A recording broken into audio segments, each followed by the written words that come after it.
Good morning, I'm Officer Parker with the Guyton Police Department. Any reason you ran that stop sign right there? What stop sign? The one right there at Parker's. The one that I sat at for like 5 minutes waiting for traffic to go through? You have a driver's license. I do. Alright, mind getting it? Yeah, that's fine. Oh, shoot. I need a debit card, huh? I don't want that. Just give me a second, okay? Yeah, no problem. Alright, here you go, Mr. Harville. Please be more careful at the stop signs, okay? I got you. Hey, man. You know I got a dash cam, right? That's fine.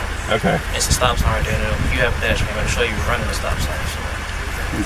Okay. Have a good day. You too. In this incident, a driver named Andy Harville is pulled over by a police officer named Marcus Parker. The officer falsely accuses Harville of not fully stopping at a stop sign. Harville informs the officer that the entire incident is being recorded on his dash cam. Despite being informed about the recording, the officer continues to make false accusations and insists that Harville did not come to a complete stop. However, the dash cam footage later proves the officer wrong. It clearly shows that Harville did stop for about a minute at the stop sign and was driving safely. It is revealed that Officer Marcus Parker has a history of misconduct.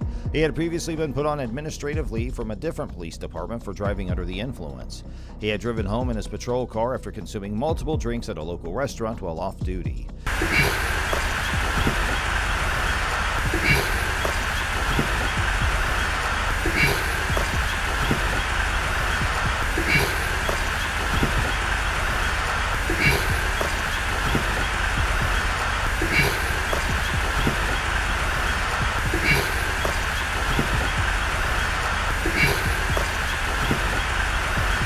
Parker had been dishonest with his supervisors about the incident before eventually resigning and joining the Guyton Police Department. The Guyton Police Department itself has concerning issues. They lack important policies regarding the use of body and dash cams, as well as protocols for the use of force, excessive force arrests, and interactions with the public. The absence of these policies undermines citizen protection and fails to provide clear guidelines for police officers. Given these circumstances, there is a call for accountability and reform within the Guyton Police Department. The officer involved, Marcus Parker, should face consequences for his misconduct. Additionally, the department needs to implement necessary reforms for better serving and protecting the citizens under their jurisdiction. Now let's move to another video. QRX. He's being detained right now for QRX. No, I'm talking to Hernandez. I know.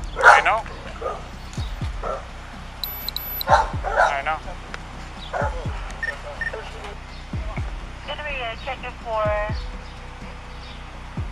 an aggressive white female, unknown weapons, wearing a white shirt, blue jeans, making threats to harm herself. Samuel Scott Jr.'s incident began when his car, a 2006 black Jeep Compass, was stolen from outside his aunt's house in Buena Vista in Miami. Show me today 113 call from weapons. Esa misma es. ¿Pero qué?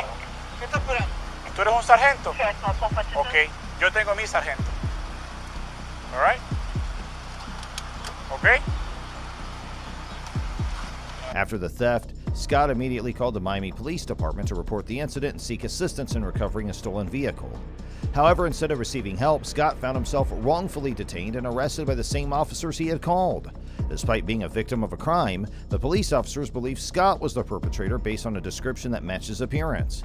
Scott, who is a black man, was wearing a dark-colored shirt over a white undershirt at the time. In a body camera footage obtained by the media, Scott can be seen telling the officers that the description of the person who took off in his car was similar to his own, but he insisted that they had the wrong person. I went over there to see my kids and everything. My kids are... Where are your kids? I was with them. Where are They're they? over there at, what's the name? They're over at my cousin's house. So, When? huh? When? What? I've been over there since, what? I want to say at least 5:30, 6 o'clock. I actually walked back over here. You have 2 IDs? Yeah. That's not good.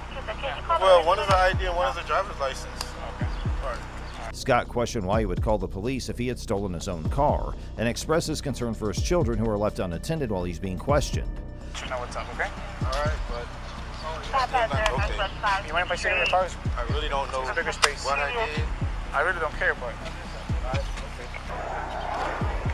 Alright, listen. I'm gonna read you your rights real quick. Alright? I'm telling you guys that I can confirm where I was and I can even confirm my activities. I recently logged off of the VPN at my job. Okay. At what time? Roughly before I came over here, before I called you guys. But I'm telling you, you guys got the wrong guy. Okay. The description of the guy that took off from your car is just like yours. The officers proceeded to charge Scott with several offenses, including leaving the scene of an accident, false reporting of a crime, failure to carry a concealed weapon license, and possession of marijuana. However, these charges were later dropped by the Miami-Dade State Attorney's Office in November 2021, indicating that there was insufficient evidence to pursue the case against Scott. To the time, I really just jumped out of the car to go see. That's it. If you want, like I said, we can go. Like, I had my kids and stuff like that, dropped them off, came over to say hi. And I don't know what happened. Like I said, I know the people that stay across there, over here, all over the place. I don't know what happened. My car somebody jumped in, drove off. And I'm sorry, but I'm telling you, I didn't do it. I mean, literally, why would I call the police? I called because my car is stolen. How me and my kids are gonna get home? My pillow, my work ID, my work stuff, all of that stuff is in there. Why would I? That's why I'm like, why am I in handcuffs? If I'm calling them and I'm... Just give me a second. You never been arrested before? No. Sure about that? Yeah. Never been arrested. Ex-military. As a result of this wrongful arrest and detention, Samuel Scott Jr. is now suing the Miami PD and 5 specific officers involved in the incident. His lawsuit alleges unlawful search, false imprisonment, and unwarranted prosecution. Scott's attorney is seeking $500,000 in damages for the physical, emotional, and reputational harm caused by the incident. Let's now move to another video. Wait.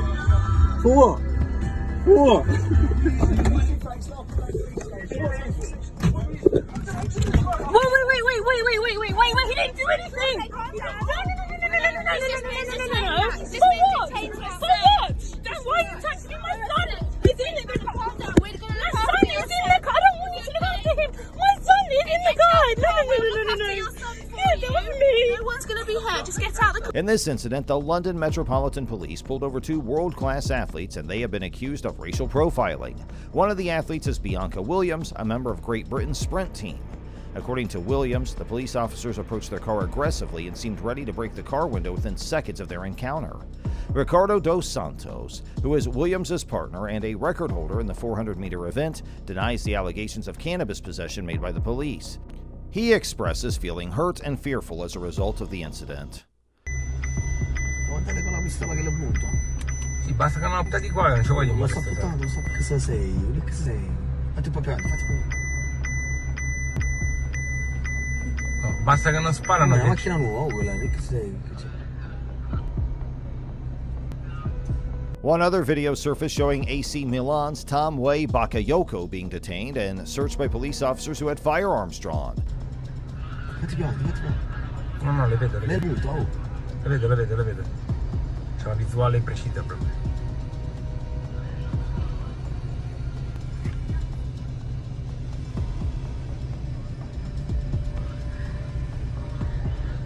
Pensavano che fosse loro, che fosse... However, Bakayoko was released after the officers recognized him as a famous footballer. The Milan police initially claimed that the check on Bakayoko was conducted with high security measures and justified by the context of the operation. However, they later apologized and released Bakayoko after realizing his identity. The police statement mentioned that the check was carried out in a manner consistent with the perceived danger, but the officer's shock upon recognizing Bakayoko suggests a potential misunderstanding or error in judgment.